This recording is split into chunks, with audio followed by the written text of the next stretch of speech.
Hello guys, this is Mukesh. तो एक बार फिर से आप सभी का स्वागत है हमारे चैनल में जिसका नाम है फिजिक्स तड़का। तो आज हम डिस्कस करेंगे इलेक्ट्रोडायनेमिक्स का लेक्चर नंबर 37, जिसमें हम डिस्कस करने जा रहे हैं basically force on current carrying element. कोई भी करंट कैरिंग एलिमेंट है, कोई भी कंडक्टर है, यदि उसको मैग्नेटिक फील्ड में रखा जाता है तो उस पर कितना फोर्स लगेगा, क्या फोर्स लगेगा। ठीक है, force on current carrying element in magnetic field. ठीक, इन मैग्नेटिक फील्ड। देखो इसमें काफ़ी प्रॉब्लम्स भी करेंगे हम, 3-4 अच्छे प्रॉब्लम भी करेंगे, इससे रिलेटेड भी करेंगे।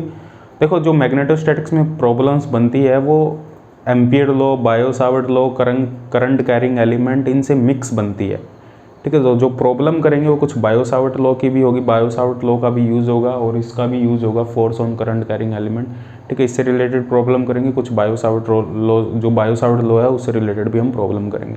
देखो हमारे पास एक करंट कैरिंग एलिमेंट है कोई भी, ये हमारे पास एक करंट कैरिंग एलिमेंट है।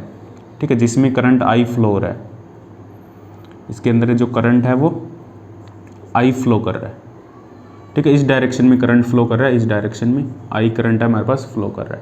ठीक, इसको मैग्नेटिक फील्ड में रखा है, जो मैग्नेटिक फील्ड है वो अंदर की तरफ है।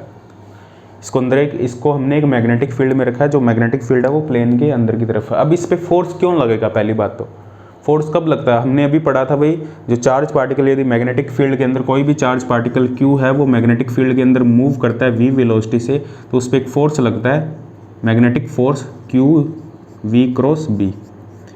ठीक है, हमारी जो फंडामेंटल चीज़ है वो ये है कि एक चार्ज पार्टिकल मैग्नेटिक फील्ड के अंदर मूव कर रहा है तो उस पर एक फोर्स लगेगा क्यू वी क्रॉस बी। अब यहाँ पे करंट फ्लो कर रहा है। अब करंट किस वजह से फ्लो कर रहा है, क्योंकि इलेक्ट्रॉन इसके अंदर मूव कर रहे हैं, और इलेक्ट्रॉन कहाँ मूव कर रहे हैं, अपोजिट टू दी करंट। जो इलेक्ट्रॉन है वो opposite to the current move कर रहे हैं, तो इलेक्ट्रॉन पे फोर्स लगेगा।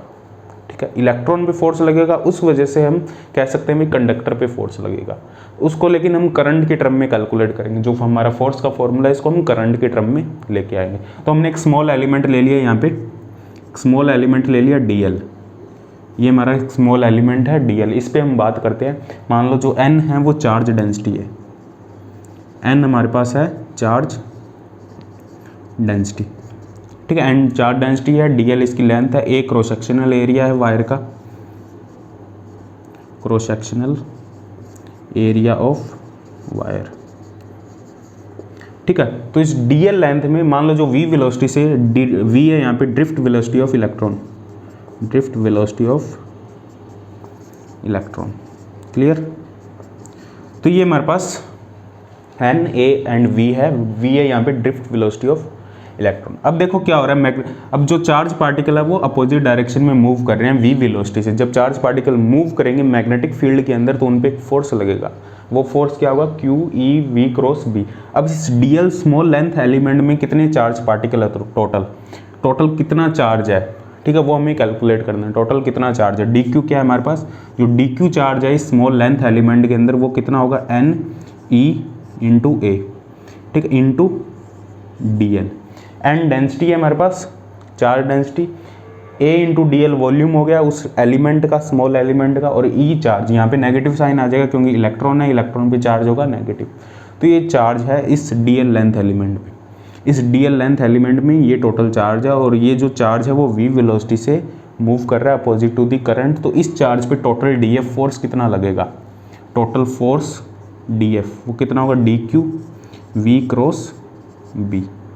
ये टोटल फोर्स लगेगा इस लेंथ एलिमेंट पे जो चार्ज मूव कर रहे हैं अपोजिट डायरेक्शन में। तो ये फोर्स कितना होगा हमारे पास, minus NEA DL V cross B। V है यहाँ पे ड्रिफ्ट वेलोसिटी। अब देखो जो DL है, जो DL एलिमेंट है वो हमेशा करंट की डायरेक्शन में लेना है हमें। जो DL लेंथ एलिमेंट है वो करंट की डायरेक्शन में लेंगे, तो DL और जो V है वो दोनों अपोजिट डायरेक्शन में है। यदि हम DL को V से यहाँ से रिप्लेस करें, ये तो सिर्फ डायरेक्शन की बात कर रहे हैं ना, DL और V दोनों 180 एंगल पे, तो क्या हम इसको ये लिख सकते हैं, minus NEA V DL cross B। एक एक्स्ट्रा नेगेटिव साइन आ जाएगा हमारे पास, नेगेटिव नेगेटिव प्लस हो जाएगा। ये भी लिख सकते हैं हम क्योंकि वो 180 एंगल पे हैं DL और V, उससे कोई फर्क नहीं पड़ेगा इस चीज़ को, इसके मैग्नीट्यूड में कोई फर्क नहीं पड़ेगा, बस डायरेक्शन हमारे पास यहाँ पे साइन पॉजिटिव आ जाएगा और इसके मैग्नीट्यूड में कोई फर्क नहीं पड़ेगा। ठीक है, इसको चेंज करने से। तो NEAV को हम क्या लिख सकते हैं, इसको हम लिख सकते हैं करंट। देखो V क्या है, V है यहाँ हमारे पास चार्ज, V है डिस्टेंस पर यूनिट टाइम। तो डिस्टेंस आ जाएगी यहाँ पे a into D L per unit time, ठीक है। तो इस N E A into D L को हम लिख देंगे जो टोटल चार्ज है वो पर यूनिट टाइम कितना फ्लो कर रहा है, ठीक है। तो ये करंट होगा हमारे पास, करंट होगा हमारे पास I equal to N E A into B, ये हमारे पास करंट होगा जो उस एलिमेंट से पास कर रहा है। तो हमारे पास ये डी एफ कितना आएगा, डी एफ आएगा हमारे पास I D L cross B, ये हमारे पास फोर्स होगा, ठीक है, जो इस करंट एलिमेंट में स्मॉल डी एल लेंथ पे लगेगा। अब टोटल फोर्स हमें यदि कैलकुलेट करना है तो टोटल फोर्स क्या आएगा, इसको इंटीग्रेट कर देंगे तो ये हमारे पास टोटल फोर्स आएगा डी एल क्रॉस बी। अब ये टोटल फोर्स डिपेंड करेगा इंटीग्रेशन डी एल और बी की जो डायरेक्शन है वो हमेशा चेंज हो रही है, बी का मैग्नीट्यूड चेंज हो रहा है, वो हमें देखना है, ठीक है। जब क्वेश्चन करेंगे तो हमें समझ में आ जाएगा, अलग अलग टाइप के क्वेश्चन करेंगे। तो ये हमारे पास टोटल फोर्स लगेगा एक करंट एलिमेंट पे, ठीक है, जिसमें करंट आई फ्लो कर रहा है और जिसको एक मैग्नेटिक फील्ड बी में रखा गया। अब ये मैग्नेटिक फील्ड कांस्टेंट भी हो सकता है, ठीक है, नॉन यूनिफॉर्म भी हो सकता है, यूनिफॉर्म भी हो सकता है, ठीक है, और जो डीएल एलिमेंट है वो भी अलग अलग तरीके से हम ले सकते हैं, ठीक है। तो ये हमारे पास टोटल फोर्स का फॉर्मूला है, इसको यूज़ करके हम क्वेश्चन डिस्कस करते हैं। सबसे पहला क्वेश्चन हम डिस्कस करते हैं, दो हमारे पास इन्फिनाइट लॉन्ग वायर है, उनको पास में रखा है, दोनों में फर्स्ट केस में सेम डायरेक्शन में करंट फ्लो कर रहा है और सेकंड केस में अपोजिट डायरेक्शन में करंट फ्लो कर रहा है। तो दोनों वायर पे हमें फोर्स कैलकुलेट करना है, ठीक है। पर यूनिट लेंथ फोर्स कितना होगा। पहला क्वेश्चन ये है, हमारे पास दो वायर है, infinite long wire, there is infinite long wire, दोनों में सेम डायरेक्शन में करंट, सेम करंट फ्लो हो रहा है सेम डायरेक्शन में, और दोनों वायर को हमने डी डिस्टेंस पे रखा हुआ है, दोनों वायर को हमने डी डिस्टेंस पे रखा है। ये फर्स्ट वायर है, सॉरी करंट को I1 I2 ले लो, अलग अलग करंट ले लो, ये सेकंड वायर है, ठीक है। फर्स्ट वायर में करंट I1 फ्लो कर रहा है, सेकंड वायर में करंट I2 फ्लो कर रहा है, सेम डायरेक्शन में करंट फ्लो कर रहा है, इन दोनों के बीच की डिस्टेंस D है। तो यहाँ पे तुम्हें फाइंड करना है बेसिकली, ये फर्स्ट केस ले लो और एक सेकंड केस है हमारे पास। सेकंड केस में जो करंट है वो अपोजिट डायरेक्शन में फ्लो कर रहा है, डिस्टेंस सेम D है दोनों वायर के बीच की, ठीक है, अपोजिट डायरेक्शन में करंट फ्लो कर रहा है। तो यहाँ पे हमें कैलकुलेट करना है फोर्स पर यूनिट लेंथ, दोनों वायर पे कितना फोर्स लग रहा है पर यूनिट लेंथ दोनों केस में, ठीक है। अब देखो इसमें क्या होगा, हमें पता है इन्फिनाइट लॉन्ग वायर की वजह से हमें मैग्नेटिक फील्ड का फॉर्मूला पता है, बायो-सावर्ट लॉ से हमने कैलकुलेट किया था। Due to infinite long wire the magnetic field क्या है हमारे पास, इन्फिनाइट लॉन्ग वायर की वजह से, ये इन्फिनाइट लॉन्ग वायर है, इसकी वजह से डी डिस्टेंस पे हमने मैग्नेटिक फील्ड कैलकुलेट किया था, वो आया था म्यू नॉट आई अपॉन, यदि इसमें आई करंट फ्लो कर रहा है 2 पाई डी, ये आया था हमारे पास इन्फिनाइट लॉन्ग वायर की वजह से magnetic field mu naught I upon 2 pi D. अब देखो इसकी वजह से यदि हम फोर्स कैलकुलेट करें, तुम्हें कैलकुलेट करना force per unit length, force per unit length calculate करना है, पर यूनिट लेंथ, हर एक वायर की पर यूनिट लेंथ पे कितना फोर्स लगेगा। अब हम कैलकुलेट करते हैं, देखो पहले इस वायर की बात करते हैं, सेकंड वायर की, फर्स्ट केस में सेकंड वायर की बात करते हैं। सेकंड वायर पर एक फर्स्ट वायर की वजह से एक मैग्नेटिक फील्ड है, इस पॉइंट पे एक मैग्नेटिक फील्ड होगा, वो क्या मैग्नेटिक फील्ड है उसको B1 मान लो, और जो B1 है उसकी डायरेक्शन क्या होगी, देखो फर्स्ट वायर की तरफ, जो फर्स्ट वायर में करंट फ्लो कर रहा है उसकी तरफ थंब करके जहाँ फिंगर्स जाएगी, वो फिंगर्स की जो डायरेक्शन होगी वो मैग्नेटिक फील्ड की डायरेक्शन होगी, मतलब मैग्नेटिक फील्ड अंदर की तरफ होगा यहाँ पे। तो वो मैग्नेटिक फील्ड होगा क्या हमारे पास B1 mu naught I1 2 pi, distance D है उस पॉइंट की जिस पॉइंट पे मैग्नेटिक फील्ड कैलकुलेट कर रहे हैं। अब देखो, अब मैग्नेटिक फील्ड में है ये वायर, जो सेकंड वायर है वो मैग्नेटिक फील्ड में, किस मैग्नेटिक फील्ड में, जो फर्स्ट वायर की वजह से प्रोड्यूस हुआ मैग्नेटिक फील्ड, ठीक है। तो यहाँ पे क्या होगा हमारे पास, इस वायर में एक करंट I2 फ्लो कर रहा है, अब करंट I2 फ्लो कर रहा है और वो मैग्नेटिक फील्ड में रखी हुई है, कौन से मैग्नेटिक फील्ड में रखी हुई है, B1 मैग्नेटिक फील्ड में रखी हुई। तो इस पर एक फोर्स लगेगा, वो फोर्स क्या होगा हमारे पास, फोर्स क्या होगा हमारे पास, अभी हमने फॉर्मूला लिखा था, current I2 DL cross B, यहाँ पे B1 आ जाएगा, जो फोर्स ऑन सेकेंड वायर है वो आ जाएगा I2 DL cross B1, DL इसका कोई भी लेंथ एलिमेंट ले लेंगे, यहाँ पे कोई भी लेंथ एलिमेंट, उस लेंथ एलिमेंट पे कितना लग रहा है फिर उसको इंटीग्रेट कर देंगे, लेकिन हमें तो पर यूनिट लेंथ निकालना है, और कंप्लीट लेंथ पे DL क्रॉस B की जो डायरेक्शन है डीएल क्रॉस, डीएल की डायरेक्शन ये है, करंट की डायरेक्शन में बी की डायरेक्शन अंदर है, मतलब डीएल क्रॉस बी की डायरेक्शन है वो आपस में परपेंडिकुलर है, और हर एक डीएल पे पूरी लेंथ पे B1 की वैल्यू सेम है। ठीक है, तो B1 को हम इंटीग्रेशन से बाहर निकाल सकते हैं, और डी पर यूनिट लेंथ निकालना है, पर यूनिट लेंथ निकालना है तो डीएल की जो वैल्यू है वो 1 हो जाएगी। यूनिट लेंथ की हम बात कर रहे हैं, तो यहाँ पे ये होगा हमारे पास I2 इंटू B1। ठीक है, ये हमारे पास फोर्स होगा, I2 इंटू डायरेक्ट B1 लिख सकते हैं। यदि लेंथ की बात करते, यदि फाइनाइट लेंथ दी होती तो उसकी कंप्लीट लेंथ ले लेते हम, डीएल की जगह डीएल का इंटीग्रेशन करते। देखो B1 तो दोनों परपेंडिकुलर है तो डीएल इन क्रॉस B1 को तो हम ये लिख सकते हैं, डीएल B1 साइन 90, दोनों परपेंडिकुलर है तो ये कितना आ जाएगा, डीएल इंटू B1। ठीक है, B1 उस वायर पे हर एक जगह सेम है, तो B1 को इंटीग्रेशन से बाहर निकाल लेंगे, डीएल का इंटीग्रेशन करेंगे तो टोटल लेंथ आएगी, लेकिन पर यूनिट लेंथ निकालना है तो हम लेंथ का कॉन्सेप्ट हटा देंगे, उसको कंप्लीट लेंथ से डिवाइड कर देंगे। ठीक है, I2 इंटू B1, तो ये क्या होगा, I2 into mu not I1 upon 2 pi D.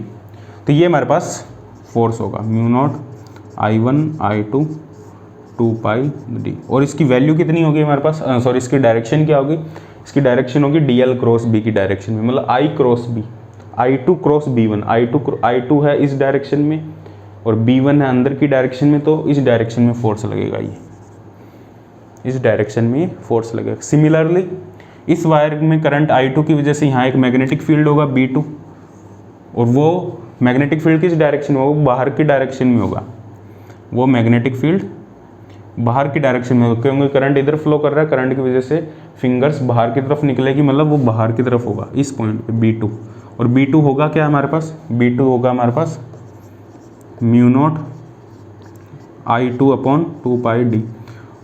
इस B2 की वजह से इस वायर में करंट I फ्लो कर रहा है, इस B2 की वजह से इसमें एक फोर्स लगेगा, किधर लगेगा वो फोर्स, B2 बाहर है, डीएल एलिमेंट इधर है, डीएल क्रॉस B2, मतलब अंदर की तरफ ही फोर्स लगेगा।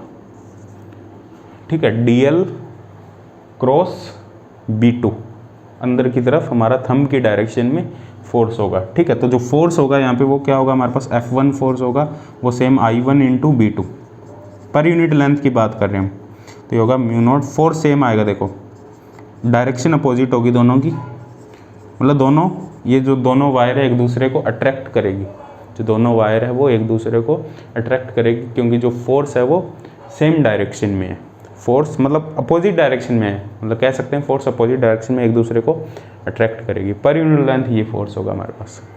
ठीक है, अब कैलकुलेट करो, जब करंट है वो अपोजिट डायरेक्शन में फ्लो कर रहा हो तब हमारे पास फोर्स कितना होगा।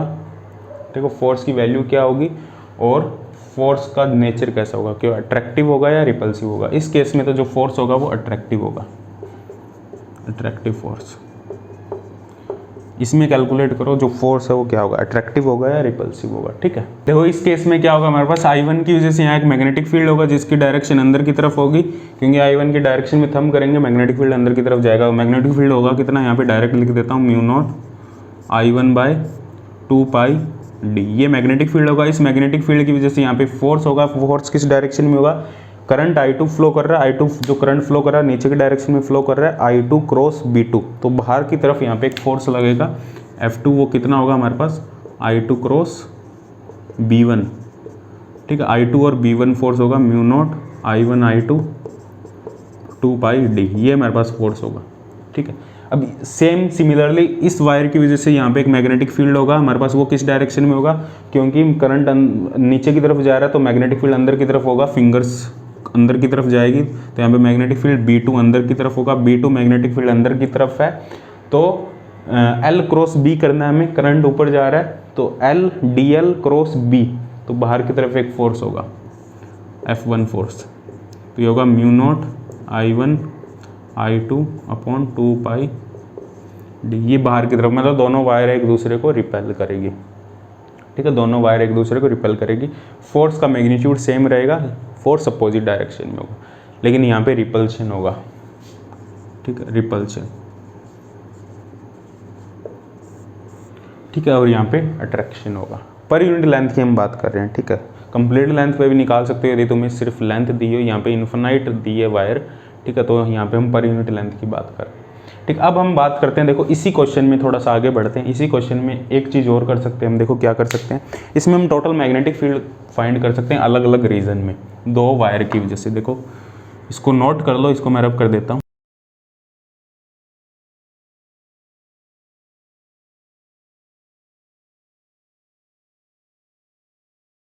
अब इसमें क्या करेंगे हम, मैग्नेटिक फील्ड हम कैलकुलेट करते हैं। इसमें ही सेकेंड पार्ट कर लो, मैग्नेटिक फील्ड। देखो हमारे पास दो वायर हैं, सेम करंट फ्लो कर रहा है I1, इसमें I2, सेम डायरेक्शन में करंट फ्लो कर रहा है, d डिस्टेंस पे रखे हुए हैं और दोनों इन्फिनाइट लेंथ है, दोनों की जो लेंथ है वो इन्फिनाइट है। तो एक पॉइंट A ले लो यहाँ पे, जिसकी डिस्टेंस है मान लो d, और दूसरा पॉइंट यहाँ ले लो B, जिसकी डिस्टेंस है d/2, और तीसरा पॉइंट यहाँ ले लो C, जिसकी डिस्टेंस है D। तो A B C तीनों पॉइंट पे हमें मैग्नेटिक फील्ड कैलकुलेट करना है। सेम केस जब करंट अपोजिट डायरेक्शन में तब भी करना है सेम, ठीक है, I1 and I2, A B and C तीनों पॉइंट पे सेम डिस्टेंस पे है, मतलब A पॉइंट है वो D डिस्टेंस पे है, B पॉइंट D/2 डिस्टेंस पे, C पॉइंट D डिस्टेंस पे है, ठीक है। सिमिलरली करंट अपोजिट डायरेक्शन में फ्लो कर रहा है, तो हमें A पॉइंट पे, B पॉइंट पे और C पॉइंट पे मैग्नेटिक फील्ड कैलकुलेट करना है। पहले A पॉइंट पे हम कैलकुलेट करते हैं मैग्नेटिक फील्ड दोनों वायर की वजह से। तो A पॉइंट पे मैग्नेटिक फील्ड क्या होगा, देखो फर्स्ट वायर की वजह से, जो फर्स्ट वायर में करंट इधर फ्लो कर रहा है, थंब की डायरेक्शन इधर है, तो मतलब मैग्नेटिक फील्ड बाहर की तरफ होगा। बाहर की तरफ को हमने डॉट से लगा लिया, ठीक है। तो होगा कितना मैग्नेटिक फील्ड, फर्स्ट वायर की वजह से B1 μ0 I1/2 डिस्टेंस कितनी है फर्स्ट वायर से इसकी D, और कहाँ होगा, बाहर की तरफ। बाहर की तरफ को हमने डॉट से लिख लिया।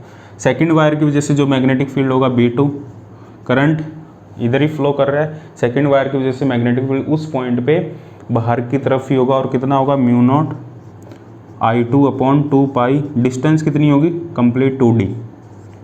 तो ये टोटल मैग्नेटिक फील्ड बाहर की तरफ, जो नेट मैग्नेटिक फील्ड आएगा दोनों डायरेक्ट ऐड हो जाएंगी, क्योंकि दोनों सेम डायरेक्शन में B1 + B2। तो कितना आएगा हमारे पास μ0/2πD I1 + I2/2। ये हमारे पास मैग्नेटिक फील्ड होगा और जिसकी डायरेक्शन होगी बाहर की तरफ होगी, ठीक है। इस पॉइंट पे कैलकुलेट करें, सेंटर पॉइंट पे, B पॉइंट पे, B पॉइंट मतलब इसको B और B कंफ्यूज हो जाओगे सेम, इसको ले लो H पॉइंट ले लो। H पॉइंट पे, सेंटर पॉइंट पे कितना होगा मैग्नेटिक फील्ड, देखो फर्स्ट वायर की वजह से जो मैग्नेटिक फील्ड होगा, करंट इस डायरेक्शन में जा रहा है, राइट हैंड का जो थंब है वो करंट की डायरेक्शन में, जो फिंगर्स होगी मैग्नेटिक फील्ड की डायरेक्शन, मतलब मैग्नेटिक फील्ड अंदर की तरफ होगा। मैग्नेटिक फील्ड फर्स्ट वायर की वजह से सेंटर पे अंदर की तरफ होगा, और कितना होगा हमारे पास, B1 होगा हमारे पास μ0 I1/2, डिस्टेंस कितनी है D/2, और अंदर की तरफ को हमने क्रॉस से लिख दिया।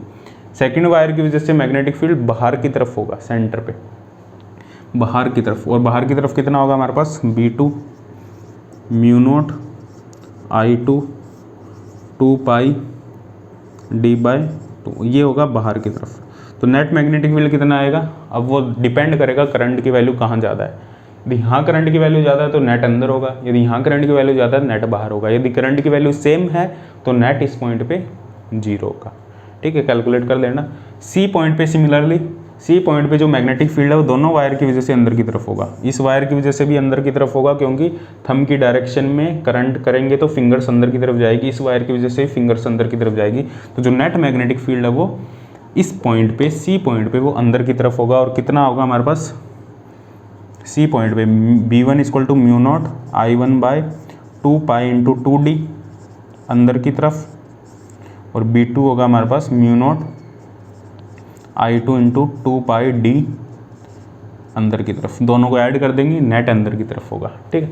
सिमिलरली ऐसे ही यहाँ कैलकुलेट करना है तुम्हें, ठीक है। यहाँ कैलकुलेट कैसे करेंगे, A पॉइंट पे डायरेक्शन में बता देता हूँ, मैग्नीट्यूड तुम कैलकुलेट कर लेना। देखो A पॉइंट पे क्या होगा, A पॉइंट पे फर्स्ट वायर की वजह से बाहर की तरफ होगा, फर्स्ट वायर की वजह से बाहर की तरफ होगा, फिंगर्स बाहर की तरफ है, सेकंड वायर की वजह से अंदर की तरफ होगा, ठीक है, सेकंड वायर की वजह से अंदर की तरफ होगा। तो यहाँ पे मैग्नीट्यूड तुम कैलकुलेट कर लेना, दोनों को माइनस करना पड़ेगा, फर्स्ट में से सेकंड माइनस कर देना।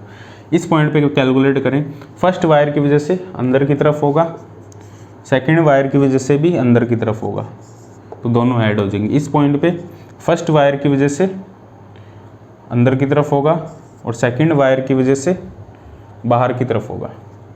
तो यहाँ पे भी दोनों सब्ट्रैक्ट हो जाएंगे, अंदर में से बाहर वाला माइनस कर देना, क्योंकि बाहर वाले वायर दूर है, लेकिन वो ऑब्वियसली करंट के मैग्नीट्यूड पे भी डिपेंड करेगा। लेकिन यदि करंट का मैग्नीट्यूड सेम लो तो भी कैलकुलेट करना है इनको, सभी मैग्नेटिक फील्ड को कैलकुलेट करना। यदि जो करंट की वैल्यू है वो सेम है तो उसके लिए मैग्नेटिक फील्ड क्या होगा, इसके सेंटर में तो जीरो हो जाएगा, इसके सेंटर में जीरो नहीं होगा, ठीक है। इसके सेंटर में मैग्नेटिक फील्ड जीरो नहीं होगा, इसके सेंटर में मैग्नेटिक फील्ड जीरो होगा, ठीक है।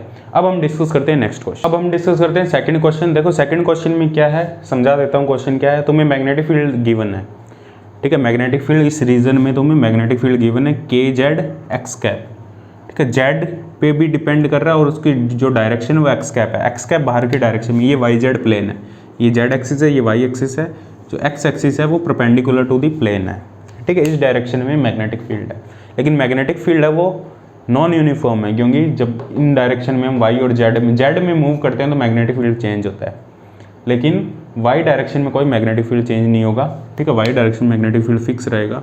और ये पॉइंट ओरिजिन है हमारा, और जो इसमें ये एक लूप दिया है हमें, ये कंडक्टर लूप है, कंडक्टिंग लूप है। इस लूप के अंदर जो करंट है वो आई फ्लो कर रहा है काउंटर क्लॉकवाइज डायरेक्शन, इस डायरेक्शन में करंट फ्लो कर रहा है, ठीक है। तो इस लूप के ऊपर टोटल हमें फोर्स कैलकुलेट करना है, टोटल फोर्स इस लूप के ऊपर कितना होगा, ठीक है, इस मैग्नेटिक फील्ड की वजह से, ठीक है। तो हमें क्या करना पड़ेगा, बेसिकली लूप के अंदर 4 वायर है, चारों वायर को अलग अलग देखेंगे उन पे फोर्स कितना लग रहा है। सबसे पहले बात करते हैं हम फर्स्ट वायर ए बी की, एट ए बी वायर पे सबसे पहले तो मैग्नेटिक फील्ड कैलकुलेट करो। ये जो डिस्टेंस है जेड, ये a/2 डिस्टेंस है, और ये पॉजिटिव a/2 डिस्टेंस है, 0 से पॉजिटिव a/2। ये जो डिस्टेंस है ये -a/2 डिस्टेंस है नेगेटिव डायरेक्शन में, इसलिए -a/2 डिस्टेंस है। तो मैग्नेटिक फील्ड है ए बी वायर पे, मैग्नेटिक फील्ड क्या होगा, ए बी वायर के ऊपर मैग्नेटिक फील्ड होगा के जेड की वैल्यू a/2 एक्स कैप। ये मैग्नेटिक फील्ड होगा हमारे पास ए बी वायर के ऊपर, ठीक है। अब ए बी वायर के अंदर करंट आई फ्लो कर रहा है और मैग्नेटिक फील्ड बाहर की डायरेक्शन में है, एक्स डायरेक्शन में। तो हम यहाँ पे जो टोटल लेंथ है इस वायर की वो ए है, स्क्वायर है, ये एक स्क्वायर लूप है, ठीक है। इसकी जो साइड है वो ए है। फोर्स का फॉर्मूला हमारे पास I D L cross B, ठीक है, I D L cross B. अब आई तो करंट फ्लो कर रहा है, अब ये निकाल रहे हैं हम ए बी वायर के ऊपर फोर्स। आई तो करंट उस ए बी वायर में जो फ्लो कर रहा है, डी एल उसका लेंथ एलिमेंट ले लिया, और बी है डी एल की जो डायरेक्शन है, लेंथ एलिमेंट की जो डायरेक्शन वो -y डायरेक्शन है, ठीक है। जो लेंथ एलिमेंट करंट जिस डायरेक्शन में फ्लो करता है उस डायरेक्शन में लेंथ एलिमेंट होता है, मतलब -y डायरेक्शन में हमारा लेंथ एलिमेंट है, ठीक है। डी एल इंटू बी हमारा x डायरेक्शन में है, b होगा क्या हमारे पास KA/2, और ये होगा -y क्रॉस x,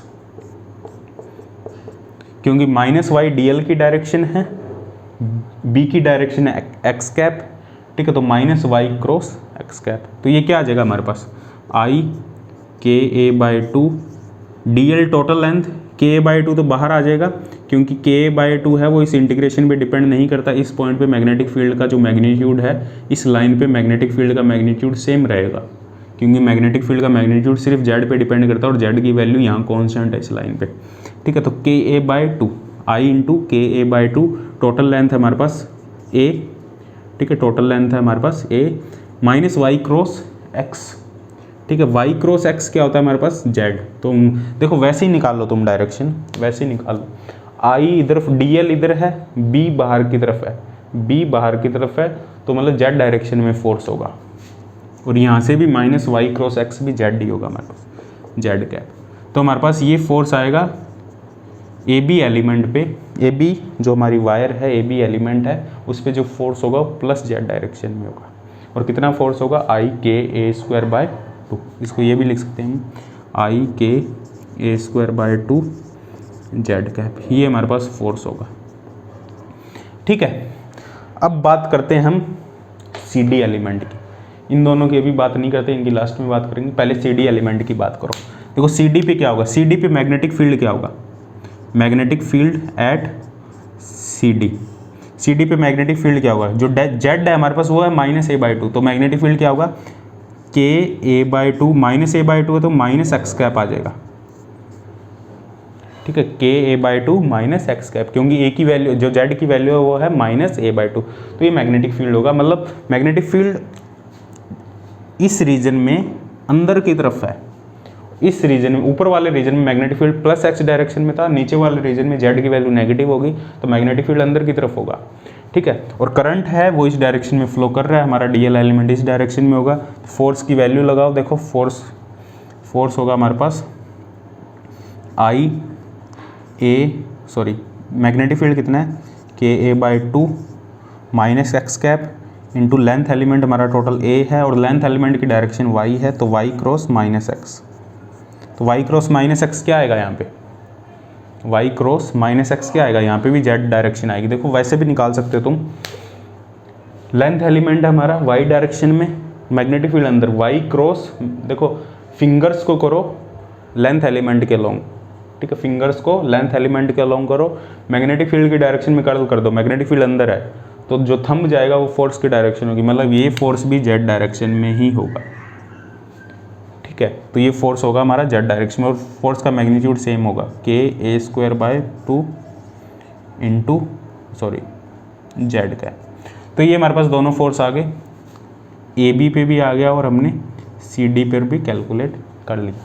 अब हम बात करते हैं जो हमारा B C and D A है। पहले बी सी पर बात करते हैं, बी सी पर निकल गया तो डी ए पे भी निकल जाएगा। एट बी सी पर मैग्नेटिक फील्ड क्या होगा, देखो इस पॉइंट को मान लो एम, इस पॉइंट को मान लो एन।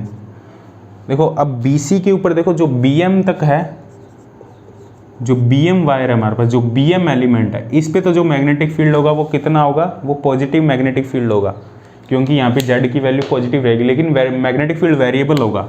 बी से एम तक जाएंगे तो हर एक पॉइंट पे मैग्नेटिक फील्ड वेरिएबल है। और कितना मैग्नेटिक फील्ड है, पॉजिटिव मैग्नेटिक फील्ड है, मतलब प्लस एक्स डायरेक्शन में। ठीक है, बी एम पे जो मैग्नेटिक फील्ड होगा वो प्लस एक्स डायरेक्शन में होगा और वेरिएबल मैग्नेटिक फील्ड होगा। ठीक है, बाहर की डायरेक्शन में होगा। और एम से सी जाएंगे, एम से सी पर जो मैग्नेटिक फील्ड होगा वो नेगेटिव एक्स डायरेक्शन में होगा और वेरिएबल होगा। फोर्स किधर लगेगा, देखो फोर्स किधर लगेगा, बीएम एलिमेंट पे फोर्स किधर लगेगा, बीएम एलिमेंट पे जो फोर्स लगेगा, मैग्नेटिक फील्ड बाहर की डायरेक्शन में है, मैग्नेटिक फील्ड बाहर की डायरेक्शन में, और इसका जो लेंथ एलिमेंट वो नीचे है, तो लेंथ एलिमेंट नीचे है, लेंथ एलिमेंट की तरफ फिंगर्स करके मैग्नेटिक फील्ड की डायरेक्शन में कर्ल कर दो, तो जो थंब होगा वो फोर्स की डायरेक्शन होगी, तो यहाँ एक फोर्स लग रहा है। ठीक है, इस डायरेक्शन में फोर्स लगेगा। वेरिएबल मैग्नेटिक फील्ड है तो फोर्स का भी, जो मैग्नेटिक फील्ड का भी इंटीग्रेशन होगा, लेकिन हम इंटीग्रेशन यहाँ नहीं करेंगे, हम डायरेक्ट इसको कैंसिल आउट करने की कोशिश करेंगे। ये दोनों कैंसिल होंगे डायरेक्ट, देखो कैसे कैंसिल होंगे। अब इस एलिमेंट पे जो मैग्नेटिक फील्ड अंदर की तरफ है, लेकिन लेंथ एलिमेंट तो इधर ही है, करंट एलिमेंट तो इधर ही है। ठीक है, तो मैग्नेटिक फील्ड अंदर है तो फिंगर्स करके मैग्नेटिक फील्ड की तरफ कर्ल कर दो, मैग्नेटिक फील्ड अंदर है तो थंब अंदर जाएगा, मतलब एमसी एलिमेंट पे जो फोर्स है वो हमारा अंदर की तरफ लगेगा। अब इसकी बात करो, देखो अब यहाँ पे जो हमारा D से N है, D से N, यहाँ मैग्नेटिक फील्ड नेगेटिव डायरेक्शन में और लेंथ एलिमेंट ऊपर की डायरेक्शन, मतलब फोर्स इधर लगेगा, तो ये दोनों, ये इसका जो फोर्स है इसका फोर्स दोनों आपस में कैंसिल हो जाएंगे, इसका फोर्स दोनों आपस में कैंसिल हो जाएंगे, नेट फोर्स 0 हो जाएगा। हमें कंप्लीट लूप पर फोर्स निकालना है ना, तो इस लेंथ एलिमेंट का इस लेंथ एलिमेंट से कैंसिल हो जाएगा। इस लेंथ एलिमेंट पे जो फोर्स होगा वो बाहर की डायरेक्शन में होगा। कैसे, देखो मैग्नेटिक फील्ड यहाँ पे, मैग्नेटिक फील्ड बाहर है प्लस एक्स डायरेक्शन में, लेंथ एलिमेंट इधर है, लेंथ एलिमेंट से मैग्नेटिक फील्ड की तरफ कर्ल करो, थंब बाहर जा रहा है, मतलब ये दोनों आपस में कैंसिल हो जाएंगे। मतलब जो BC पर जो टोटल फोर्स है और AD पर जो टोटल फोर्स है वो अपोजिट डायरेक्शन में है, अलग अलग है लेकिन अपोजिट डायरेक्शन में है। जो नेट फोर्स होगा वो 0 हो जाएगा। तो हमारे पास जो नेट फोर्स आएगा वो सिर्फ इन दोनों की वजह से होगा और वो जेड डायरेक्शन में होगा। तो जो नेट फोर्स आएगा हमारे पास वो कितना होगा, इन दोनों का सम कर दो, आई के ए स्क्वायर बाय 2 प्लस आई के A square bye 2 Z cap, ये हमारा टोटल फोर्स होगा। ये कितना आएगा, आई के ए स्क्वायर जेड कैप, ये हमारे पास टोटल नेट फोर्स होगा। ठीक है, तो इस बात का हमें इस बात का हमेशा ध्यान रखना है कि अलग अलग मैग्नेटिक फील्ड, देखो यदि तुम्हें मैग्नेटिक फील्ड वेरिएबल से भी निकालना हो, यदि तुम्हें सिर्फ इस लेंथ एलिमेंट पे फोर्स निकालना हो तो तुम कैलकुलेट भी कर सकते हो।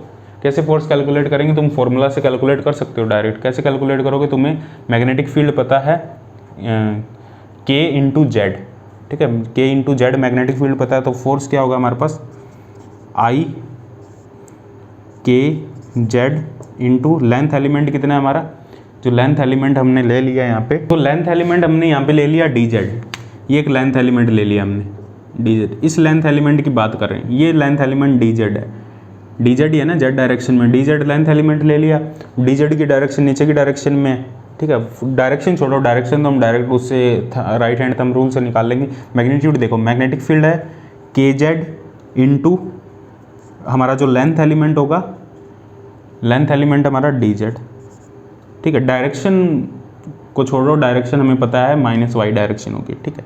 तो कितना आएगा आई के जेड डी जेड, और कहाँ से कहाँ तक जेड वेरी कर रहा है, जेड वेरी कर रहा है हमारा a/2 से 0, जेड वेरी कर रहा है, यहाँ से चल रहे हैं ना ऊपर से, a/2 से 0, ठीक है, a/2 से 0। तो कितना आएगा ये आई के जेड स्क्वायर बाय 2, तो I K by 2 0 minus A square bye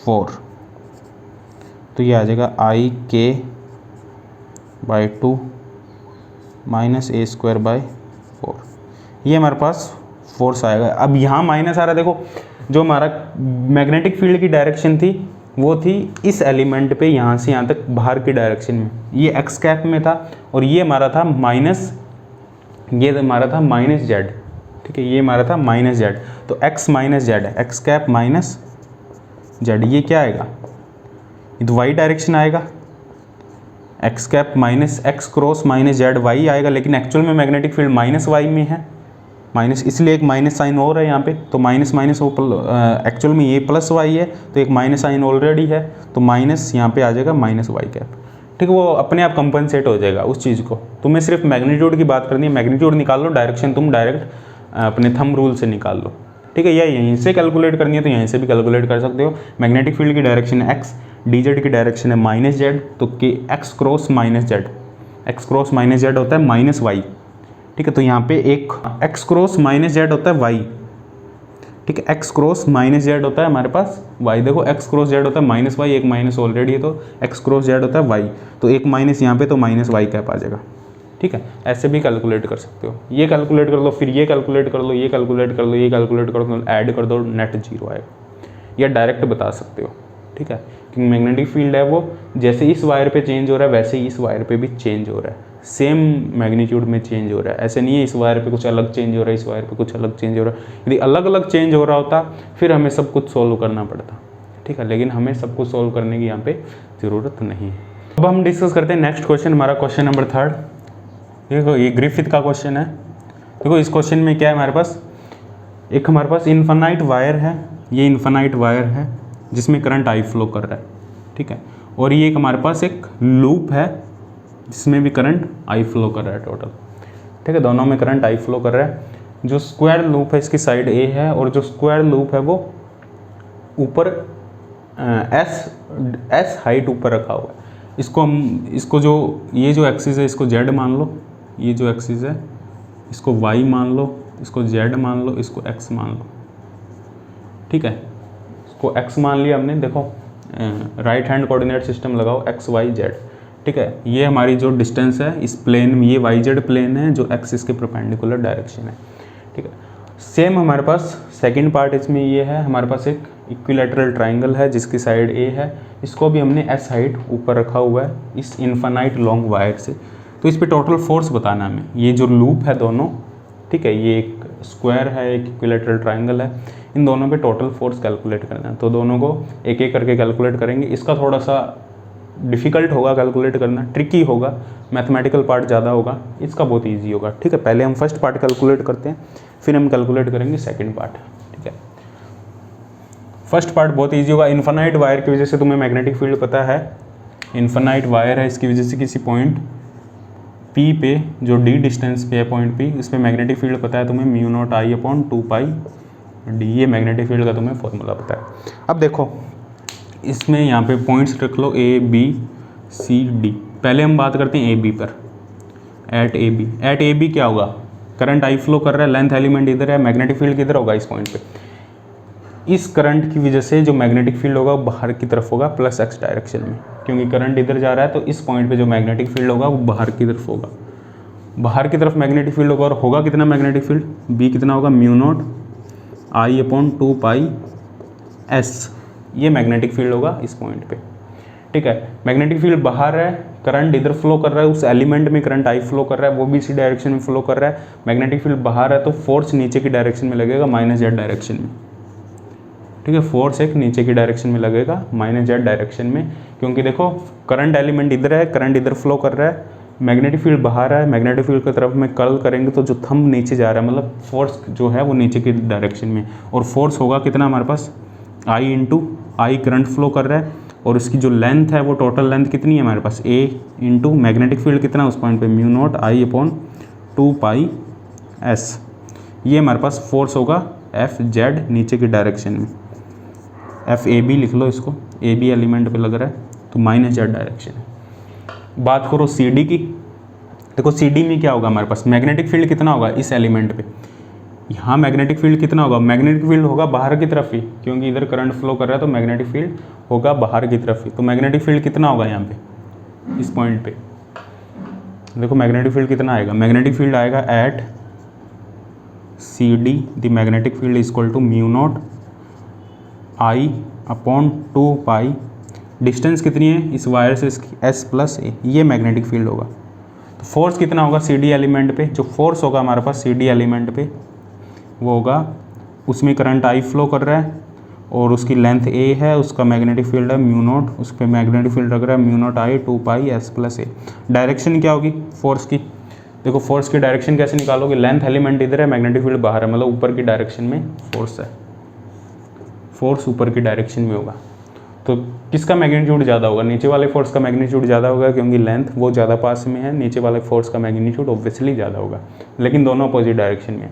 इन दोनों की बात करते हैं, इन दोनों में जो मैग्नेटिक फील्ड है वो वेरिएबल है, वेरिएबल मैग्नेटिक फील्ड है, लेकिन कैंसिल हो रहा है। क्यों कैंसिल हो रहा है, देखो इस पॉइंट पे बात करो, इस पॉइंट पे जो मैग्नेटिक फील्ड है बाहर की तरफ है, इस पॉइंट पे मैग्नेटिक फील्ड बाहर की तरफ ही है, इस रीजन में मैग्नेटिक फील्ड बाहर की तरफ एक्स एक्सिस पे ही है। ठीक है, तो फोर्स किधर होगा, लेंथ एलिमेंट है इधर, लेंथ एलिमेंट इधर है, मैग्नेटिक फील्ड बाहर की तरफ है, तो फोर्स आएगा इधर। अब ये कैलकुलेट भी कर सकते हो, एक स्मॉल लेंथ एलिमेंट ले लो डी जेड, ठीक है, ये कैलकुलेट भी कर सकते हो तुम, एक स्मॉल लेंथ एलिमेंट ले लो I D Z into B है हमारे पास म्यू नॉट आई 2 पाई, ये जो डिस्टेंस ले लो यहाँ से यहाँ तक जेड, और ये लेंथ एलिमेंट ले लिया हमने डी जेड। ठीक है, डी जेड लेंथ एलिमेंट ले लिया, उस पर जो फोर्स लग रहा है D Z into mu not I upon 2 pi Z. ठीक है, ये मैग्नेटिक फील्ड होगा, तो ये कितना आएगा, कहाँ से कहाँ तक इंटीग्रेट करोगे, यहाँ से यहाँ तक, मतलब एस से एस प्लस ए तक, जो जेड की लिमिट होगी एस से एस प्लस ए तक। लेकिन हमें कैलकुलेट करने की ज़रूरत नहीं है, फिर भी बता दिया तुम्हें, आई म्यू नॉट, यहाँ पे एक चीज़ हमने गड़बड़ कर दी, आई स्क्वायर है ना, यहाँ पे आई स्क्वायर है, ठीक है, mu not I square 2 pi log Z, limit लगा दो यहाँ पे एस से एस प्लस ए। ठीक है, तो ये मैग्नेटिक फील्ड, ये फोर्स होगा।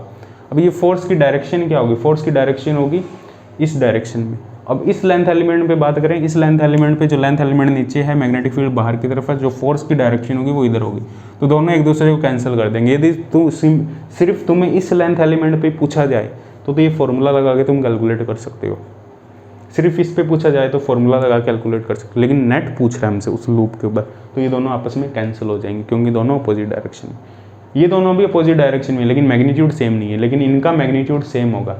जो F C D, F B C और एफ ए डी होगा या डी ए होगा, ठीक है, वो फोर्स जो मैग्नीट्यूड में भी सेम होंगे और डायरेक्शन अपोजिट होगी, मैग्नीट्यूड उनका सेम होगा और उनकी जो डायरेक्शन है वो अपोजिट होगी, इसलिए वो कैंसिल हो जाएंगे। ठीक है, लेकिन इनका मैग्नीट्यूड सेम नहीं है, तो जो नेट फोर्स आएगा हमारे पास, नेट फोर्स क्या आएगा, जो टोटल फोर्स आएगा वो आएगा इसमें से ये वाला माइनस कर दो तो कितना आएगा म्यू नॉट, ये कितना है हमारे पास mu not I square A upon 2 pi S, ये है माइनस जेड डायरेक्शन में, प्लस ये है प्लस जेड डायरेक्शन में।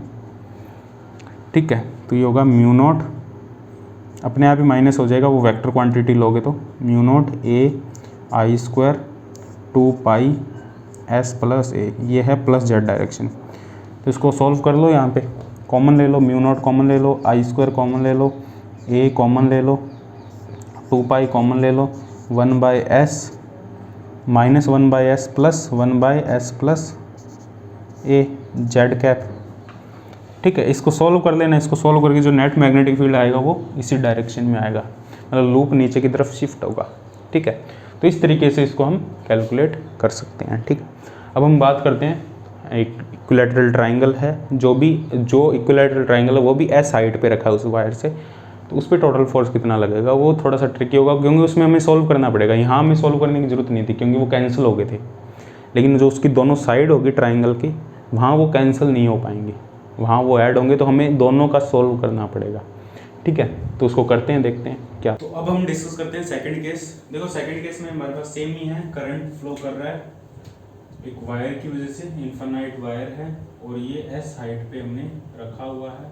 ये हमारी जेड एक्सिस है, ये वाई एक्सिस है, ये वाई एक्सिस है, ये हमारी जेड एक्सिस है और इसके परपेंडिकुलर एक्स एक्सिस है। जो मैग्नेटिक फील्ड है वो एक्स डायरेक्शन में होगा। ठीक है, तो हमें यहाँ कैलकुलेट करना है कि जो टोटल फोर्स है इस लूप पर, ये जो हमारा लूप है इक्विलैटरल ट्राइंगल है जिसकी साइड ए है।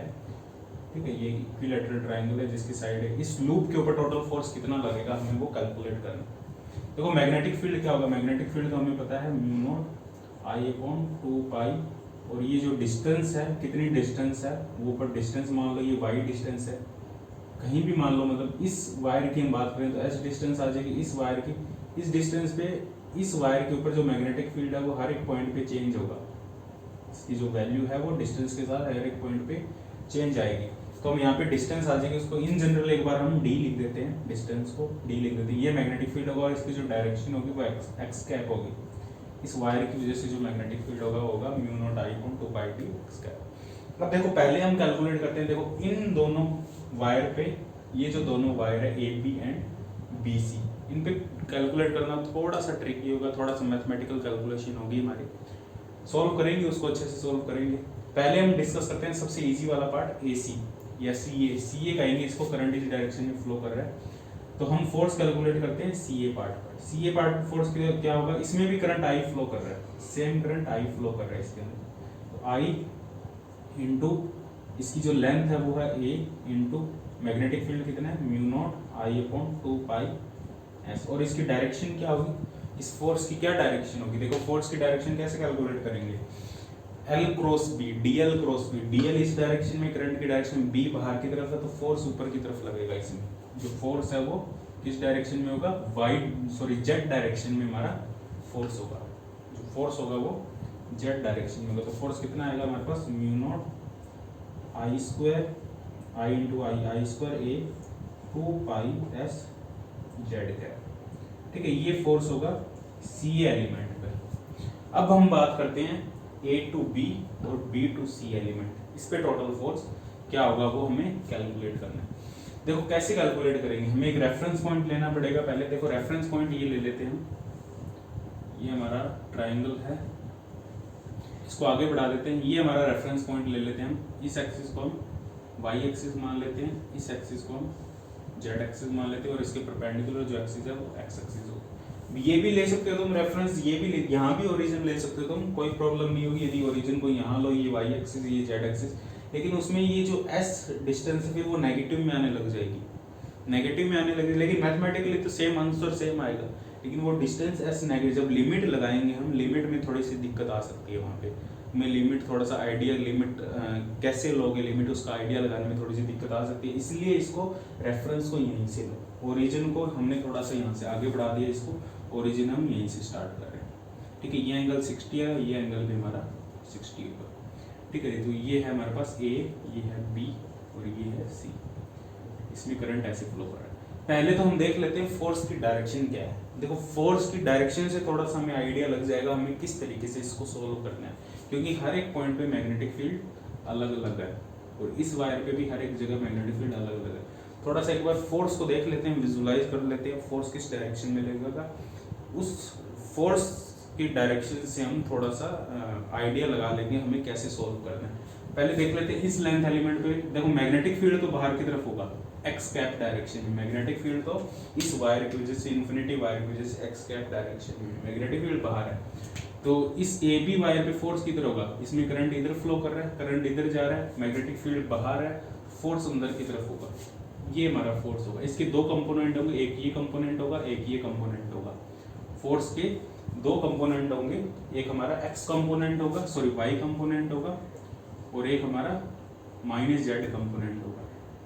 दो कंपोनेंट होंगे फोर्स के, इस फोर्स के। और इस वायर पे जो फोर्स है वो किस डायरेक्शन में होगा, देखो इस वायर पे जो फोर्स है, मैग्नेटिक फील्ड बाहर की तरफ है, करंट एलिमेंट अंदर की तरफ है, मैग्नेटिक फील्ड बाहर की तरफ है, ठीक है, करंट एलिमेंट इस डायरेक्शन, मैग्नेटिक फील्ड बाहर की तरफ, थंब अंदर की तरफ जा रहा है, मतलब इस डायरेक्शन में फोर्स होगा हमारा, इस डायरेक्शन। इसके भी दो कंपोनेंट होंगे, एक इधर एक इधर, ठीक है। तो ये दोनों जो वाई कंपोनेंट है वो तो दोनों कैंसिल हो जाएंगे, और जेड कंपोनेंट में दोनों माइनस जेड डायरेक्शन में, ठीक है। ये दोनों कंपोनेंट तो माइनस जेड डायरेक्शन में, ये दोनों कंपोनेंट वाई डायरेक्शन में। वाई वाले तो कैंसिल हो जाएंगे और जेड वाले हैं वो ऐड हो जाएंगे। तो पहले जब कैलकुलेट करेंगे हम, देखो कैलकुलेट तुम ऐसे भी कर सकते हो, दोनों का अलग अलग कैलकुलेट करो और उनको ऐड कर दो, तो जेड वाले वाई वाले ऑटोमेटिकली कैंसिल हो जाएंगे और जेड वाले अपने आप ऐड हो जाएंगे। लेकिन हमें सिर्फ एक वायर की वजह से हम कैलकुलेट कर लेंगे, जेड वाले को हम पहले ही जीरो ले लेंगे, सॉरी वाई वाले को हम पहले ही कैंसिल कर देंगे, हमें पता है वो इसकी वजह से कैंसिल होने वाला है, ठीक है। हम देखो यहाँ पे करने का क्या मतलब है, यहाँ पे हम दोनों की वजह से कैलकुलेट नहीं करेंगे, उसमें थोड़ा ज़्यादा टाइम लगेगा, हम एक की वजह से कैलकुलेट करेंगे। जब एक की वजह से कैलकुलेट करेंगे उसमें दो कंपोनेंट आएंगे, कौन कौन से, एक हमारे पास वाई वाला कंपोनेंट आएगा, एक जेड वाला कंपोनेंट आएगा। वाई वाले कंपोनेंट को हम वैसे ही छोड़ देंगे, क्योंकि हमें पता है जब इसकी वजह से हम कैलकुलेट करेंगे वो वाई वाला कंपोनेंट कैंसिल होने वाला ही है, तो उसको हम छोड़ देंगे। तो सिर्फ जेड वाले को सोल्व करेंगे, जेड वाले को सोल्व करने के बाद जब कंप्लीट रिजल्ट आ जाएगा उसको 2 से मल्टीप्लाई कर देंगे, क्योंकि हमें पता है जेड वाले कंपोनेंट ऐड होंगे। इसलिए एक वायर की वजह से हम कैलकुलेट कर लेते हैं, तो उसको 2 से मल्टीप्लाई कर देंगे, वाई वाले कंपोनेंट को हटा देंगे, 2 से मल्टीप्लाई कर देंगे, हमें पता है वो टोटल हमारे पास मैग्नेटिक फील्ड हो जाएगा। तो एक की वजह से हम कैलकुलेट करते हैं। देखो फॉर्मूला, इन जनरल फॉर्मूला क्या है हमारे पास, ए टू बी हम कैलकुलेट करते हैं। इन जनरल हमारे पास फॉर्मूला क्या है, I D L cross B. अब हमें सबसे पहले डी एल चाहिए, सबसे पहले हमें डी एल चाहिए और बी चाहिए। मान लो इस पॉइंट में, इसको एक बार मैं रब कर देता हूँ, मान लो इस पॉइंट की हम बात कर रहे हैं, इस ए बी लेंथ, इस पॉइंट की हम बात करें, यहाँ डी एल ले लिया हमने एक एलिमेंट। डी एल होगा क्या, डी एल की ये डायरेक्शन है, दो कंपोनेंट होंगे, एक तो होगा हमारे पास डी वाई, एक होगा हमारे पास डी वाई, और एक होगा हमारे पास डी जेड। दो कंपोनेंट होंगे डीएल के, डीएल इस डायरेक्शन में, करंट के डायरेक्शन में डीएल होगा, डीएल के दो कंपोनेंट है डी वाई, डीएल होगा हमारे पास D Y Y cap and D Z Z cap, ये दो कंपोनेंट होंगे। मैग्नेटिक फील्ड हमें पता है D Y Y cap D Z Z cap cross magnetic field हमें पता है, मैग्नेटिक फील्ड क्या है हमारे पास, मैग्नेटिक फील्ड है म्यू नॉट आई। इस पॉइंट पे मैग्नेटिक फील्ड, इसकी जो हाइट ले लो वो वाई ले लो, ये हाइट वाई है इस पॉइंट की, यहाँ से जो Y distance, sorry Z, Z लेना पड़ेगा हमें, जेड हाइट है, ठीक है, ये जो हाइट है ये जेड ले लो,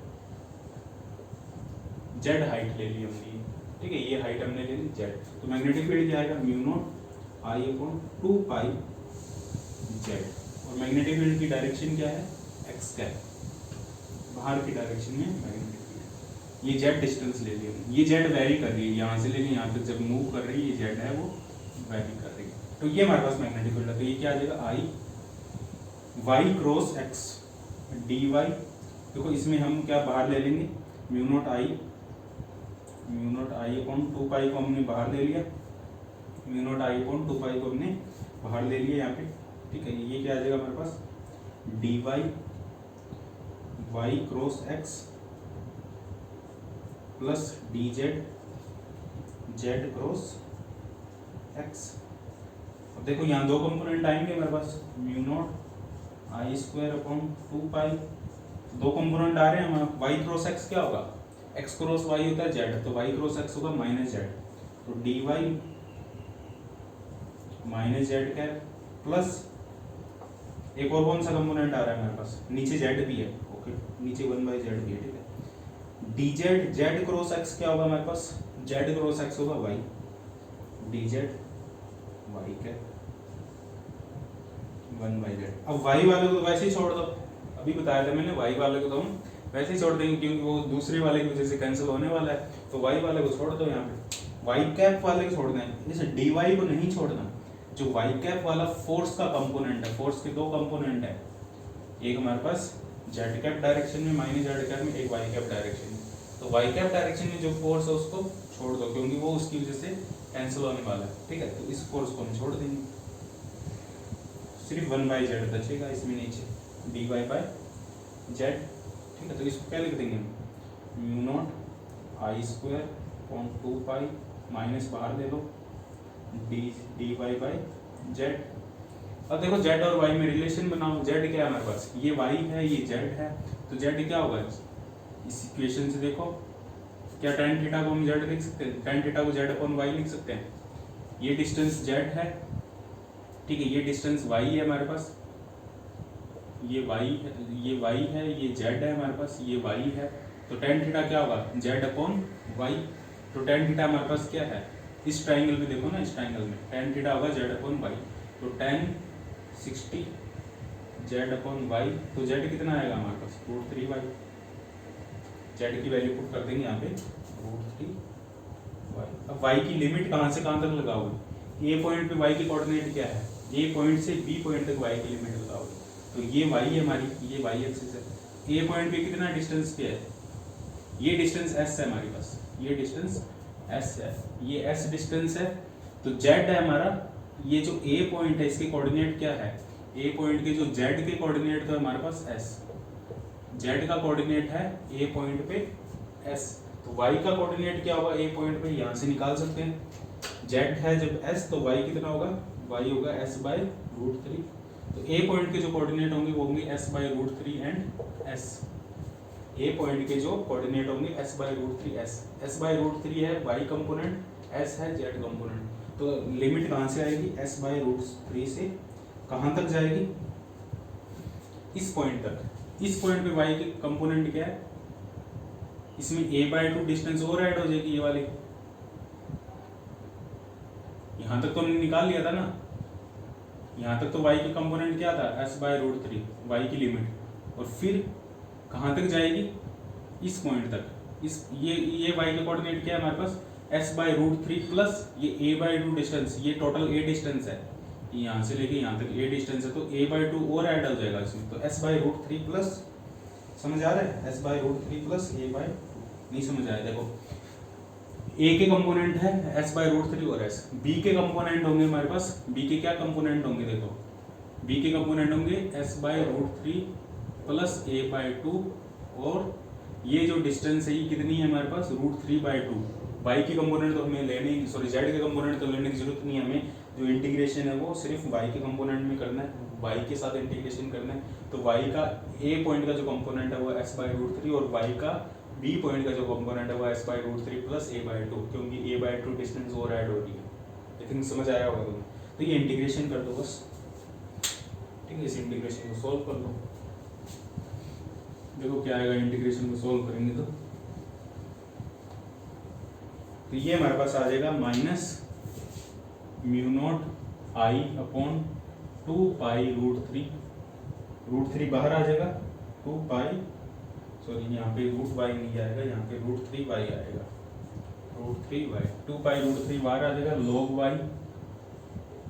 log y s/√3 से s/√3 प्लस a/2, ठीक है, और इसकी डायरेक्शन क्या होगी, डायरेक्शन होगी z कैप, माइनस बाहर दे लिया था हमने, तो z कैप डायरेक्शन ही है, तो ये होगा हमारे पास minus mu not I upon 2 pi √3 log s/√3 a/2 upon s/√3, तो ये हमारे पास मैग्नेटिक फील्ड होगा जेड कैप डायरेक्शन जो इस पे लगेगा। अब इसका जस्ट डबल कर देंगे तो वो इसका भी आ जाएगा, क्योंकि वाई कंपोनेंट तो हमने हटा दिया था, सिर्फ जेड कंपोनेंट है, जेड कंपोनेंट वाले ऐड हो रहे हैं दोनों, तो इसको 2 से मल्टीप्लाई कर देंगे तो ये 2 हट जाएगा। तो ये टोटल मैग्नेटिक फील्ड होगा टोटल फोर्स होगा ए बी एंड सी पर, कंबाइंड फोर्स ये होगा एफ ए बी एंड सी पर, जो कंबाइंड फोर्स होगा वो ये होगा माइनस जेड डायरेक्शन में होगा, और इस पे जो फोर्स था ए सी पे वो प्लस जेड डायरेक्शन में। तो नेट फोर्स कितना होगा हमारे पास, नेट फोर्स इस लूप के ऊपर कितना होगा, देखो इसको आई थिंक मैं रब कर देता हूँ, नोट कर लेना भी इसको पोज करके।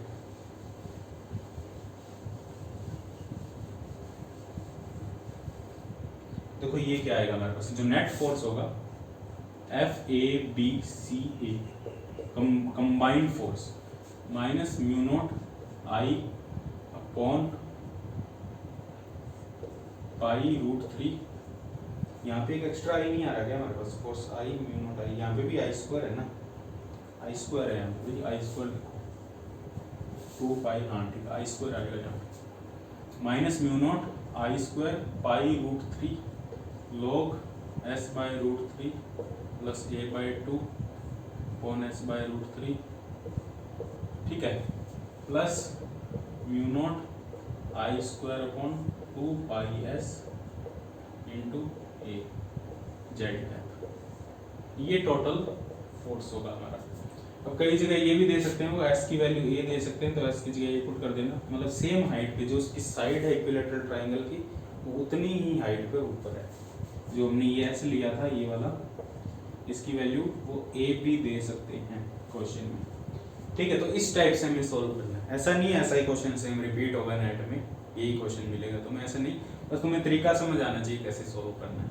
देखो पहले फोर्स को विजुलाइज कर लो, जो फोर्स है उसको विजुलाइज करो, मतलब फोर्स किस टाइप का बन रहा है, कौन से कंपोनेंट कैंसिल हो रहे हैं, तो उसे सोल्व करने की जरूरत नहीं पड़ेगी, यदि सोल्व करोगे तो भी आंसर आ जाएगा, कोई दिक्कत वाली बात नहीं होगी। बहुत सारी लिमिट लेनी पड़ेगी, तुम्हें दोनों का सोल्व करना पड़ेगा, लिमिट में कई बार गलती होगी तो कंफ्यूज हो जाओगे, इसलिए जितना हो सके मिनिमाइज करने की कोशिश करो फोर्स को, ठीक है। मिनिमाइज कैसे होगा, पहले ही विजुलाइज कर लो यार, हमें डायरेक्शन दी गई है तो तुम विजुलाइज कर सकते हो ना, थंब रूल का यूज करो, विजुलाइज करो कौन सा कैंसिल हो रहा है, जो कैंसिल हो रहा है उसको पहले ही हटा दो, जो ऐड हो रहे हैं उसको कंसिडर कर दो और उसको ऐड कर दो, ठीक है। जो चीज़ें हैं उनका यूज करो ताकि टाइम तुम्हारा बच सके, ठीक।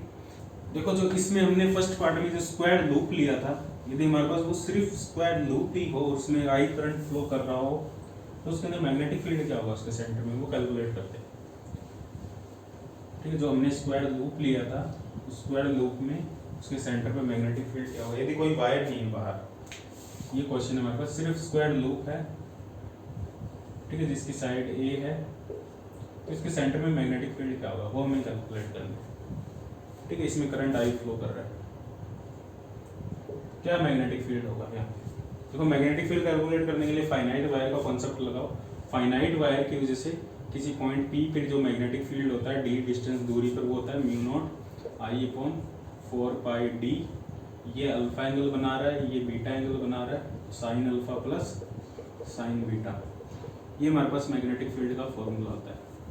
अब ये जो डी डिस्टेंस होती है उस वायर से पी पॉइंट की परपेंडिकुलर डिस्टेंस होती है, तो यहाँ पे इस वायर को लेंगे तो ये परपेंडिकुलर डिस्टेंस आएगी a बाई 2, तो इस वायर की वजह से जो मैग्नेटिक फील्ड होगा कितना होगा म्यू नॉट, और ये एंगल कितने होंगे दोनों 45 के, क्योंकि स्क्वायर है तो एंगल 45 के होंगे ऑब्वियसली, ठीक है। ये डिस्टेंस हमारी कितनी होगी, ये डिस्टेंस a बाई 2 होगी, ये डिस्टेंस a बाई 2 होगी, तो ये डिस्टेंस कितनी होगी 2a स्क्वायर बाई 4, ठीक है। तो यहाँ पे आ जाएगी कितनी डिस्टेंस होगी यार, ये एंगल 45 ही होगा ना, देखो ये डिस्टेंस है a बाई 2 और a बाई 2, इनका square a by 2 whole square, तो कितना आएगा a square by 4 plus a square by 4, 2a square by 4, तो a बाई रूट 2, ये डिस्टेंस होगी हमारे पास a बाई रूट 2, एंगल निकाल लो, ये एंगल कितना होगा जी साइन 45 ही होगा ना, साइन 45 कितना होता है हमारे पास, साइन 45 होता है हमारे पास 1 बाई रूट 2, क्या ये 1 बाई रूट 2 आ रहा है, साइन 45 होता है हमारे पास perpendicular upon hypotenuse a by root 2, तो 1 बाई 2 इंटू रूट 2, तो 1/√2 आ रहा है, सही है। ठीक है, sin 45 होगा हमारे पास 1/√2।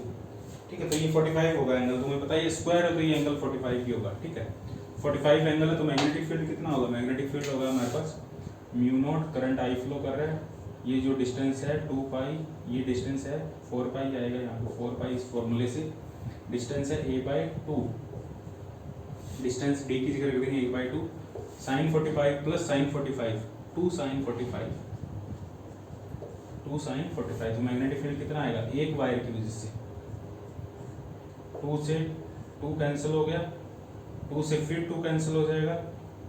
ठीक है, तो mu not I pi A sin 45 1/√2, ये एक वायर की वजह से होगा हमारे पास मैग्नेटिक फील्ड। और वो किस डायरेक्शन में होगा? इस डायरेक्शन में करंट फ्लो कर रहा है, बाहर की डायरेक्शन में होगा सेंटर, तो इस वायर की वजह से भी वो बाहर की डायरेक्शन में सेंटर की तरफ होगा, इस वायर की वजह से बाहर की डायरेक्शन में होगा, इस वायर की वजह से बाहर की डायरेक्शन में होगा, और सभी की वजह से सेम मैग्नीट्यूड होगा।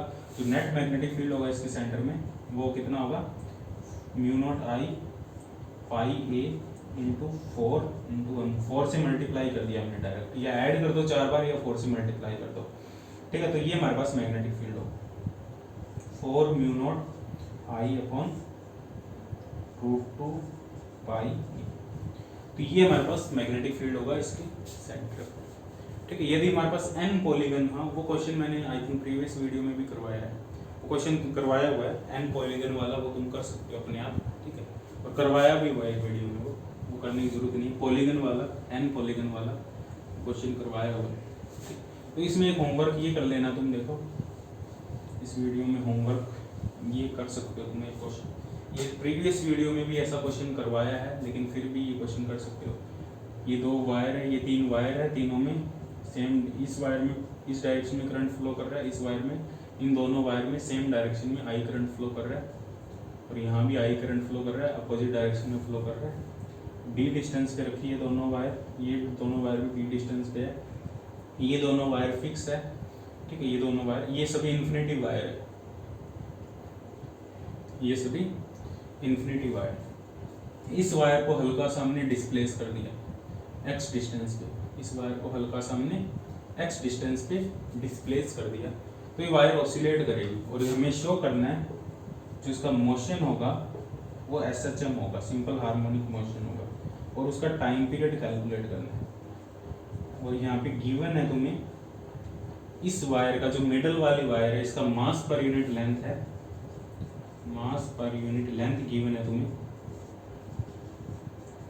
स्मॉल m तुम्हें गिवन है मास पर यूनिट लेंथ। ठीक है, you have to calculate the time period of this SHM, जो SHM ये वायर SHM करेगी। ठीक, ऑसिलेट करेगी इस पॉइंट के अबाउट। क्यों ऑसिलेट करेगी वो तुम्हें शो करना है भाई, क्यों, क्या ये SHM है सही में, यदि SHM है तो उसका टाइम पीरियड तुम्हें कैलकुलेट करना है। ऐसा क्वेश्चन एक प्रीवियस वीडियो में भी करवाया है, जिसमें 2 वायर ऐसे थी और एक वायर ऐसी थी, जिसको हम ऑसिलेट करवा रहे थे, वो ऑसिलेट कर रही थी। ठीक है, ऐसे भी ऑसिलेट कर सकती है, ऐसे भी ऑसिलेट कर सकती है। ठीक है, ये वाला क्वेश्चन किया था, सिमिलरली ये वाला क्वेश्चन भी तुम्हें ट्राई करना है। ठीक है।